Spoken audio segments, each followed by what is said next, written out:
One of the goals that I had this year for the podcast was to bring you conversations and firsthand accounts from people who are in the trenches day in, day out, applying inclusive marketing principles to the work that they're doing to grow brands every single day. So I am thrilled that for this week's episode, I am bringing you a conversation I had with a CMO, Bryan Alston, and he spent time growing brands, including those that have made it pretty high up on the Inc. 5000 list.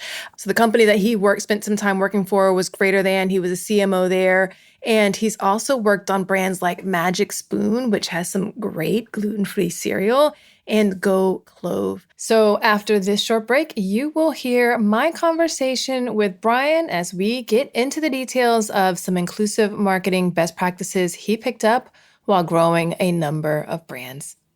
Did you know that most businesses only use 20% of their data?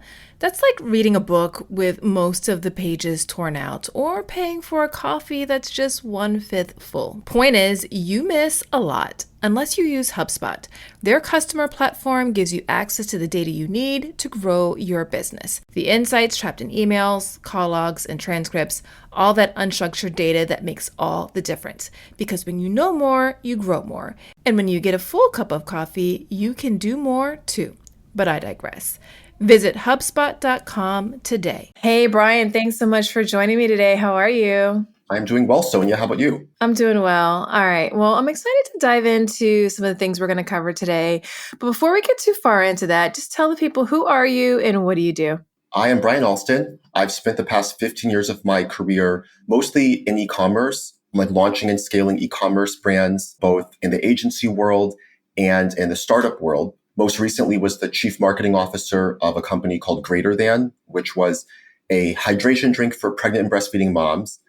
And since last June, I left to co-found a company called Brand Castle Growth Partners, where we essentially help brands who are doing well on e-commerce not only succeed there, but scale into stores.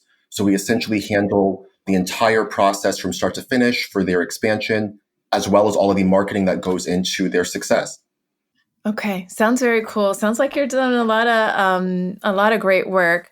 I'm curious, with all your experience over these past 15 years helping these brands, particularly these e-commerce brands, when you hear the term inclusive marketing, what does that mean to you? What comes to mind?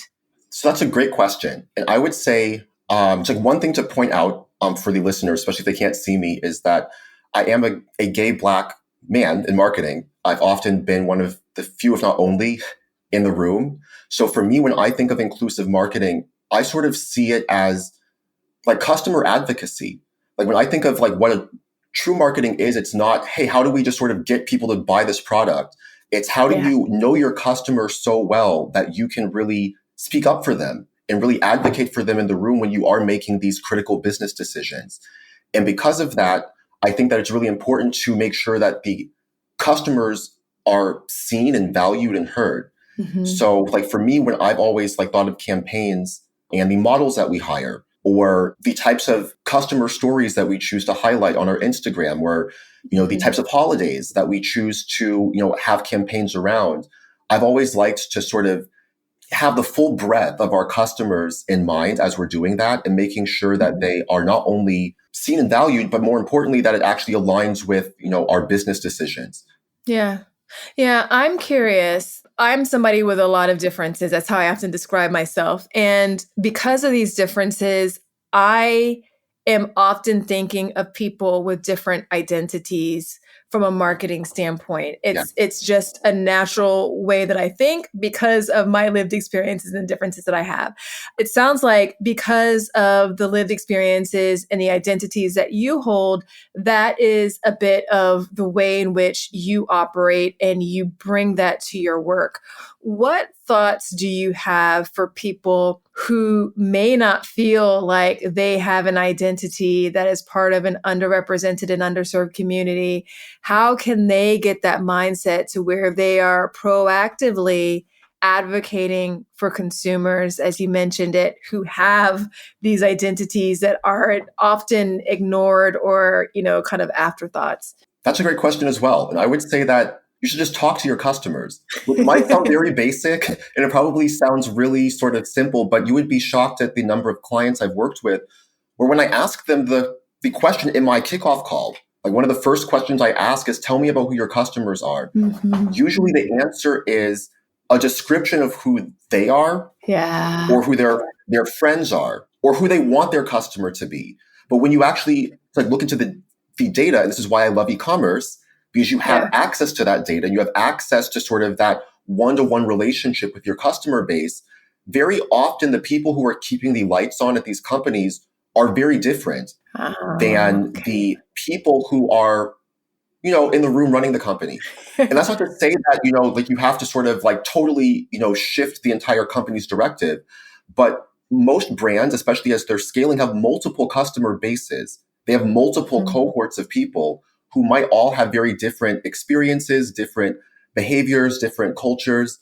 And just talking to people like on the phone or just like sending out surveys or just like paying attention to who's tagging you on social media and just clicking into their Instagram profile and spending a few minutes poking around can give you a lot of really, really interesting insights into, not only who these people are, but the lifestyle that your product that you're selling and your service can fit into. Yeah, so it sounds very simple, but it's something that very few brands are doing, unfortunately. Yeah. Whenever I talk about inclusive marketing and the framework that I have, it's a 5-part framework. The second component of that is customer intimacy. Yes. And you can't really develop any degree of intimacy if you're not really sure who you're talking to or who's buying your product, why they're buying the product, and how they're using it, right? Yeah. So I think that's a really great point. All right. So what's been your experience with inclusive marketing for the brands that you've grown? I guess I'll start with Greater Than because that's the most recent one. And I would say that one was a very interesting one because our core customers were breastfeeding moms.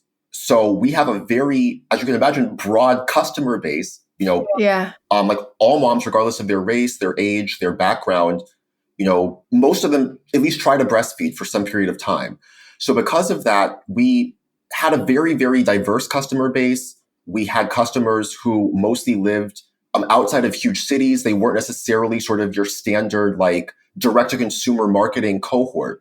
That's one of the reasons that we were able to appeal to them so well, because we were unfortunately the first hydration brand that ever focused on postpartum. And we were also the only one that actively sought them out and highlighted them. So for me, like the very first example I can give of, here was a sort of a gamble that we took was back in 2020, like during June and July, with a lot of the protests that were happening around George Floyd and, a lot of, the racial tension that was going on in the country. Of course, every brand was hopping on that bandwagon. And for me, I was thinking, okay, well, what I don't want to do is inclusive marketing that's really pandering and that doesn't really feel authentic and really feels like commercial, if that makes sense. So I was thinking like, okay, like what is a way to sort of, in our way as Greater Than, use our platform for good while also being authentic to who we are and who our customers are. So we were a brand who actually spoke up about the Black maternal mortality rates. Yeah. Because again, I mean, like just speaking personally, like my grandmother, she passed away during childbirth, unfortunately. Wow. So it was a very personal thing to me. But just again, zooming out and looking at our customer base, where we did over-index actually with Black women, we had like a higher percentage than the population would give. I was like, well, this is something that's very important. And instead of us sort of like wading into, like political waters that aren't necessarily going to be as relevant to this drink, I felt like, okay, well, we should speak up about this. And instead of us just sort of being like, hey, let's just post one thing on Instagram and then we're done. Instead, again, why don't we use our platform and actually highlight the organizations that already exist that are doing such excellent work? So what we did was we partnered with, I want to say 4 or 5 like organizations all around the country. We gave each of them their own dedicated email. We highlighted them all individually on Instagram. We really spoke up about it. And again, we didn't try to sell our product with this. It was really just all about them. And a bunch of interesting things happened after that. We had all sorts of customers across all demographics, not just Black women, saying like, this is incredible. I had no idea about this. This is something that's so important. I want to give back. And again, we didn't sort of like filter them through our like website. We just had links directly to these organizations so people can volunteer, they can donate, etc. And that was something that we continued to do even after summer of 2020. And we kept speaking up about it like during Black Maternal Health Week, etc. Yeah. So that's just like one example. But then just like zooming out again, because we had such a diverse customer base, Right. like we're one of the only brands who had ever done a Hanukkah campaign. That's something that, again, like it might seem like so simple, but we had so many like customers, like Jewish moms saying, I've never seen any brand ever send anything out about Hanukkah in my entire life. Thank you so much for seeing us. Like you have a fan for life. And again, these are simple things. It's not like you have to like have some big focus group. You have to spend a bunch of money, or take huge gambles, but you really just have to, one, know who your customer is and like really think about like what's going to delight them and what's going to provide them value in an authentic way. And as a brand, just take a stand. And out of all of these sort of diverse, quote unquote, campaigns that we did, I can think of one negative comment we received on social media across 5 years. And it was just like one person was just ignorant. But yeah, we never had any backlash. We never had any people who unsubscribed. So yeah, overall, I think that when it's done in an authentic way, inclusivity can really work and it can be great business. Yeah. So I feel like I hear voices of people like as they're listening to this and they're like, all right, Bryan, all right, Sonia, I hear you.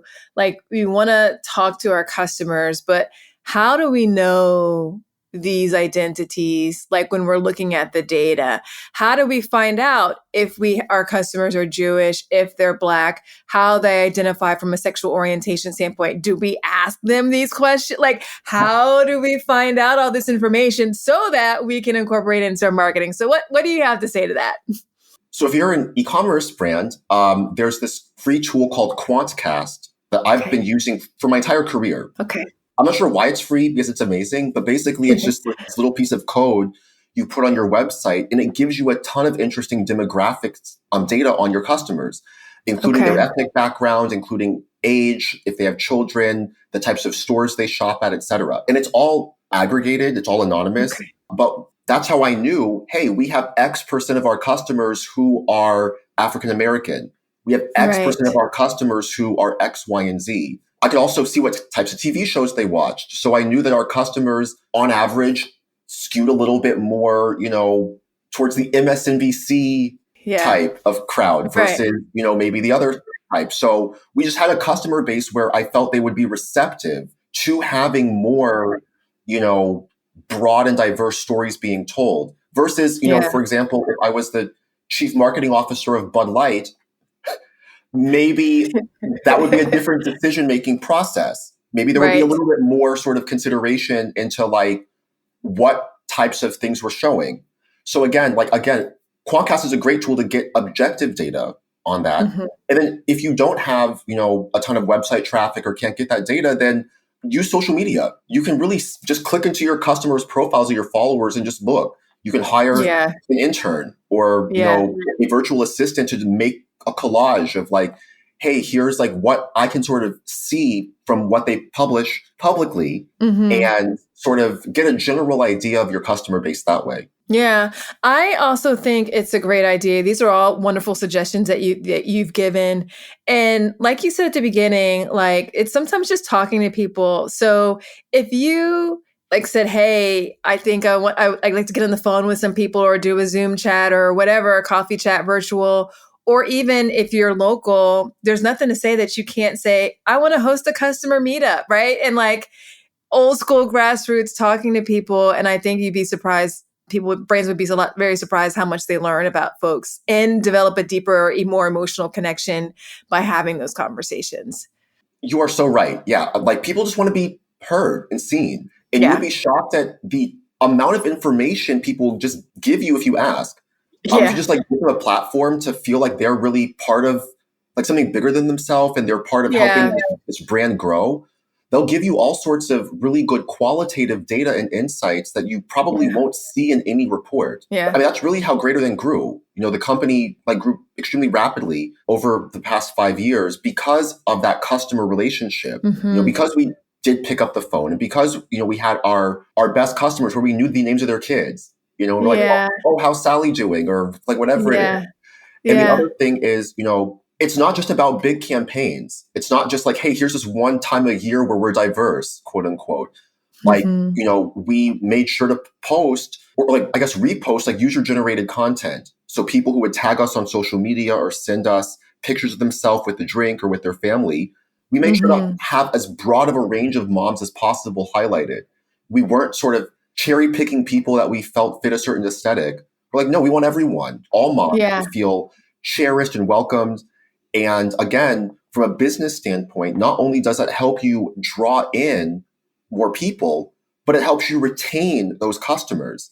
Because if you are someone who has a brand who puts you on stage and makes you feel like you're worthy of the spotlight, you're going to be far more likely to cherish that brand and really build that Absolutely. emotional connection and that intimacy, like you're saying. Yeah, I love it. I love it. Okay, I've got another podcast recommendation for you. It's Augmenters, hosted by Julie Meyer and Jimmy Edgerton, and it's brought to you by the HubSpot Podcast Network, the audio destination for business professionals. So on this show, Julie and Jimmy dive into mentoring and explore ways to augment and refresh the mentoring environment. They're using 8 core principles that weave relevant spirit guides and diverse guests, and Julie and Jimmy use a lot of humor and practical tips to help mentors and mentees get further, faster together. There's so many great episodes to tune into for this show, but one that you might find especially interesting is their latest episode, number 120, Mentoring Across Gender, Men as Allies and Mentors. Listen to Augmenters wherever you get your podcasts.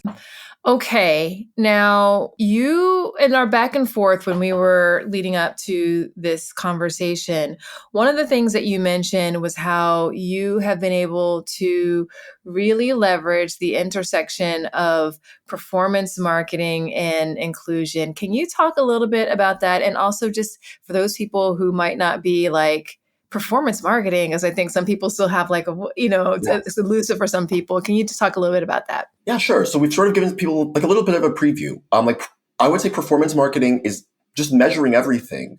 And for Yeah. me, I've always been very experimental. Like, let's test it. Let's see what happens if we send out this email, or see what happens if we try this. And usually it will work. And if it doesn't, it gives you like some very clear insights about, hey, like what didn't work about this so we can try it next time. And I would say I've never had a single brand I've worked with where being inclusive, again, in an authentic way, has Yeah. failed. It's never Okay. gotten backlash. It's never led to a bunch of people unsubscribing or anything like that, because again, it's not pandering. So for me, I would Right. say performance marketing is coming up with experiments that you can test and you can objectively measure, and then just Okay. trying them out. And Yeah. you can see, hey, did we like make more money or not? Did we Right. like get more customers like tagging us on social media or not? Did we get more awareness, or whatever the goal is of Right. the campaign? Right. Were there any specific campaigns from a performance marketing standpoint that you're able to share how you were able to marry inclusion to that and how it played out? Yeah, sure. So, like with Greater Than, I just keep going back to that one because again, it's more recent. But we actually had a customer. She grew up in a very rural part of like the Ozarks, like in Okay. Missouri. Yeah. Again, not someone who is your stereotypical, like this is the face of a multi-million dollar direct-to-consumer brand. And she went extremely viral on TikTok, just like raving about the product. So viral that we had to shut off our Facebook ads for 2 months because we were running out of Wow. inventory. And like every single Wow. time she talked about the product, people loved it because again, it was real, it was authentic. She's not Mhm. like an influencer, from LA who probably talks about 10 brands a day, and Mhm. has, like a certain aesthetic. She was just a real mom, Mhm. who, was on a budget and loved this product for X, Y, and Z reasons. And we were like, okay, well, like, what do we do with this? So we actually hired her, which like brings me to my next point, which is about the importance of having people in the room who can be those customer advocates. I Mhm. mean, it's like probably not a secret, but I'm not a breastfeeding mother. So yeah, so for me, I was like, okay, well, I can try to, highlight these voices as much as possible, but there's still going to be that disconnect. And having Right. someone like that who, again, probably would not be hired, frankly, by a lot of other brands in our space. But having someone like her not only, be cherished, we actually reached out to her. We, of course, like sent her free product. We like really like nurtured that relationship. And we made sure to like make sure that she was compensated, for Right. like I'm saying being able to use her content that she produced, but actually offering her a job Nice. that, that not only changed her life, but changed the company. Because she, again, just going back to like the insights that a company really needs from these people in order to truly be inclusive. She was able to give us so many just intimate details about being a mother on a budget in that part of the country, Right. that is often ignored, to be honest. Yeah. Like most brands focus on people who live in LA and New York and, have a certain lifestyle and all of that. And it was just really, really refreshing to hear from someone like that.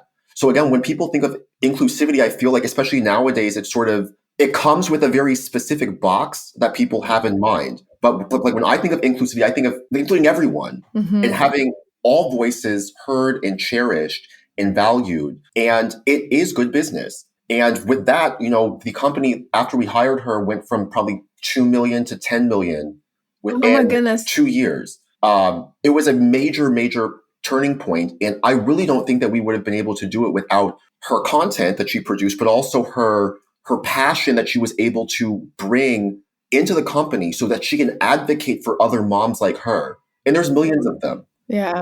Yeah. I'm curious if you're able to share this. Did the team include other breastfeeding moms before she came on board?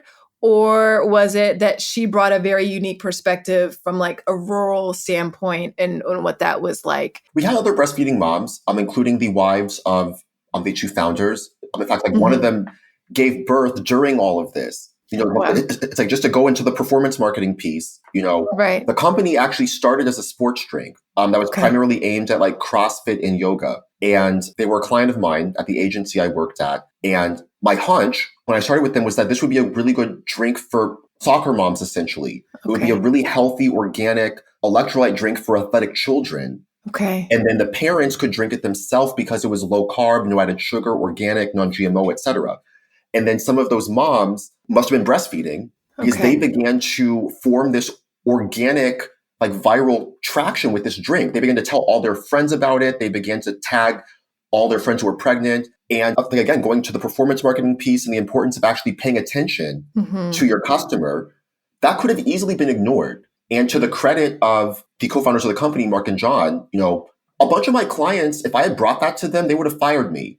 If I'm like, hey, like you have a sports drink, but I think that we should actually test targeting this towards breastfeeding moms who love this product for X, Y, and Z reasons. And they were like, sure, let's try it out. Yeah. And the company went from making 300K a year to almost 10 million. So again, if you're looking for a very extreme example of the importance of performance marketing and actually having that customer advocacy and intimacy, this is one example of many that I've seen. And like one of their wives was pregnant at this time. So we Right. were able to essentially like see her entire journey as a breastfeeding mom and weave that into the marketing of the company, into my understanding of breastfeeding mothers. And like once we brought Melissa on, this woman who went viral on TikTok, it just gave us a more well-rounded view of motherhood that we were able to weave into the company. Yeah. So you talked about how the company went from like 300,000 and then there's like a 2 million point and then there was like a 10 million point, right? And such a lovely growth trajectory.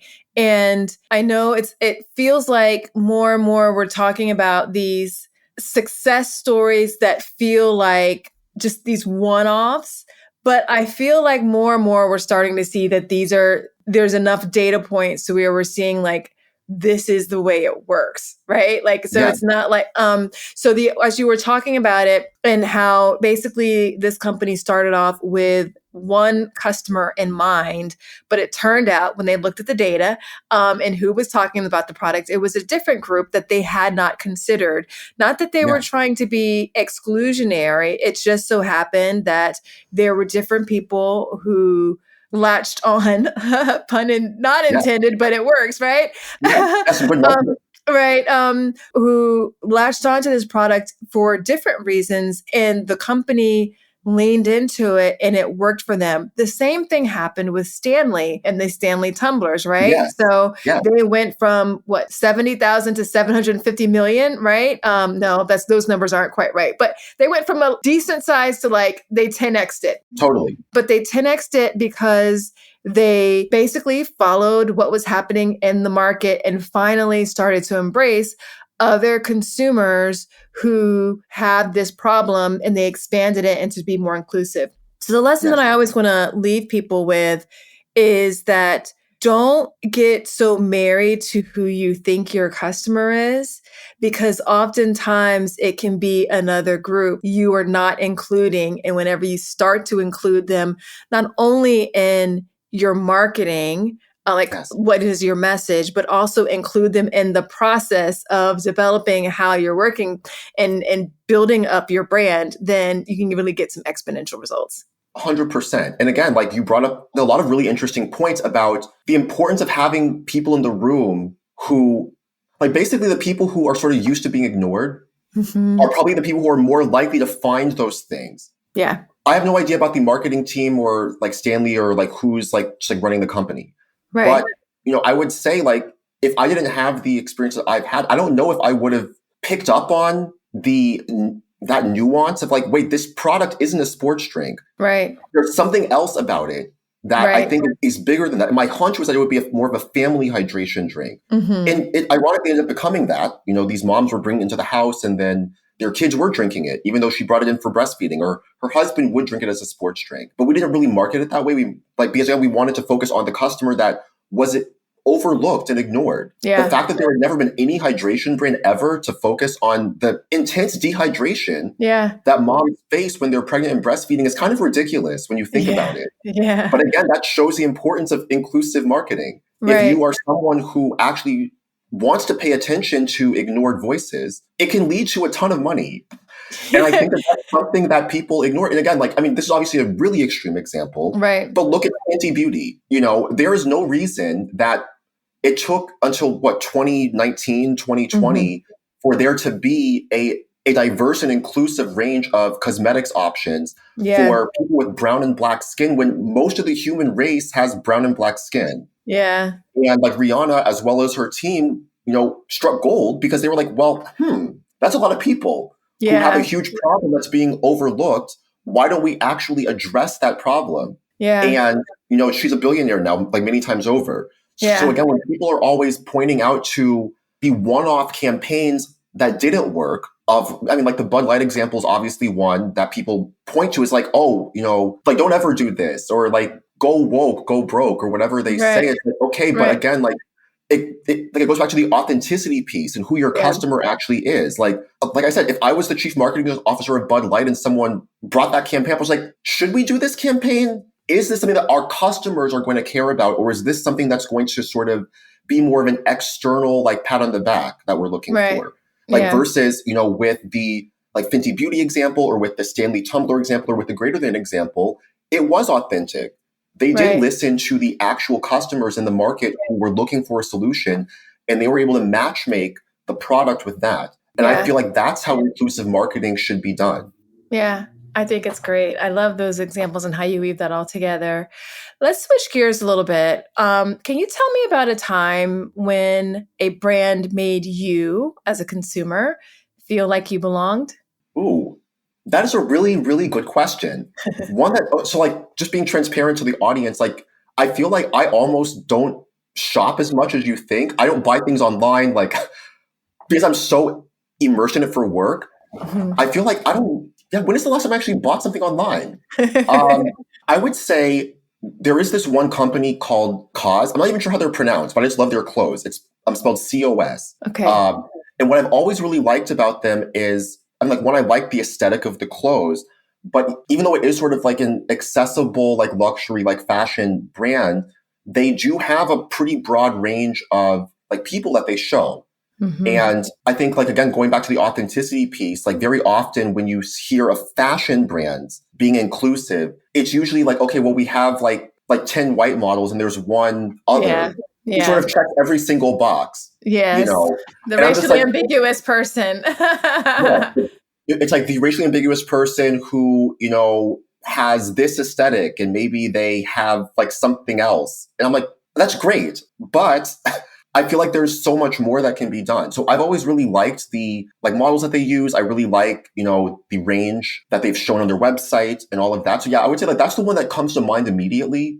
But let me think more about it because Okay. I'm almost like so immune to like marketing Yeah. and all of that, where I overanalyze it from like a marketer standpoint. Right. I almost like, okay, well, this isn't like getting me to actually purchase. But yeah, Yeah. that was a really good question. Oh, I'm glad you enjoyed it. I know it so kind of throws people off a little bit. So, but I like it because it gets you to think from a different perspective. Okay, where can people find you if they want to learn more about you and your work? So our website is called Brand Castle CASTLE.co. Mhm. There's a brandcastle.com, but they sell ice cream. So we are brandcastle.co. If you are a brand looking to grow and scale your e-commerce business and or expand into stores.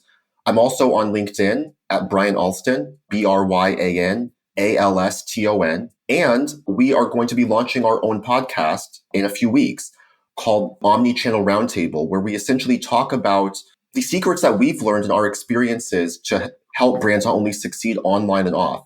So yeah, I would say like LinkedIn as well as the brandcastle.co website is the best way to find me.